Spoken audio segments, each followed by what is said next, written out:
कैसे छुपाऊँ मैं वो बातें जो इस वक्त मेरे दिल में आ रही है। आदत से मजबूर हूँ, इसलिए जो दिल में है वो मैं बात कहता ज़रूर हूँ। इसीलिए बस कह रहा हूँ, मतलब मन ही मन कभी उस पे इल्ज़ाम लगाता हूँ, कभी उसे बड़ा अच्छा बताता हूँ। कभी उसकी मुस्कुराहट में खुशी देखता हूँ तो कभी उसके चेहरे के पीछे डर को भांप जाता हूँ। मगर फिर भी बहुत बार ऐसा होता है कि सिर्फ़ और सिर्फ़ कमी उसमें मैं निकालता हूँ। देखिए, 2 बात मैं करता हूँ हाँ उसके बारे में, क्योंकि 2 बातें उसने कही है एक ही बात के बारे में। देखिए, एक दफ़ा उसने रेणु से कहा कि मैं मंदिर कभी-कभार ही जाता हूँ, मगर तब अवश्य जाता हूँ जब धन्यवाद करना हो या फिर शिकायत करनी हो, और इन्हीं 2 मौक़ों पर मैं जाता हूँ बस, और आज मुझे धन्यवाद करना है।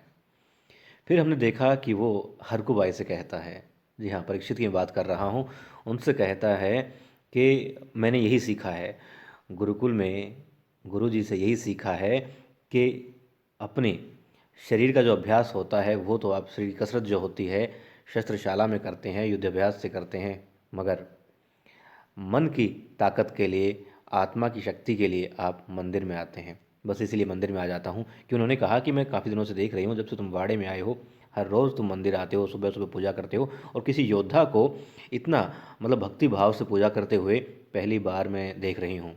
तब उन्होंने ये बात कही थी कि मैं बस इसीलिए हर रोज़ आता हूँ, क्योंकि आत्मा के लिए, दिल के लिए, मन के लिए।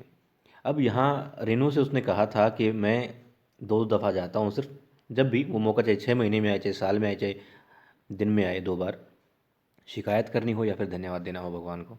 मगर अब वो हरकू बाई को कोई और बात कह रहे हैं कि मैं तो हर रोज़ आता हूँ और आज गुरुजी से मैंने यही सीखा है इसलिए आता हूँ।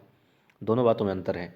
मगर फिर मैं खुद को, मतलब यदि यूँ देखूँ कि हाँ वो प्रेम में है, और प्रेम में इंसान, वो तो मंदिर है, कहीं भी चला जाता है। जहाँ कभी ना गया हो वहाँ ना जाने दिन में कितने चक्कर वो लगाता है, ऐसा भी हो जाता है। यदि प्रेम की बात यहाँ है तो वो सही है, वरना मेरा दिल रह रहकर उसमें कमी ही निकाल रहा है कि आखिर क्यों उसने हरकू बाई से कोई और बात कही, और रेनू से जिसे वो प्रेम करता है उससे उसने कोई और बात कही। हाँ, यदि प्रेम में पड़ गया इंसान तो कुछ भी कर सकता है, कहीं भी जा सकता है, कभी भी जा सकता है, वो स्वतंत्र है और मजबूर है अपने दिल से। बस यही बात मन में आ रही थी, कमियां निकाल रहा था उसमें, फिर लगा कि यार वो मतलब कि रेनू उनको चाहता है, और जैसे देवी अहिल्या चाहती है कि रेनू की ज़िंदगी और रेनू के साथ साथ तमाम तरह की जो औरतें हैं उस तरह की जो रेनू की तरह जो जीवन जी रही हैं उनकी ज़िंदगी में बदलाव आए। हो सकता है परीक्षित भी ये चाहता है, तभी वो अब बार बार मंदिर के चक्कर लगाता है।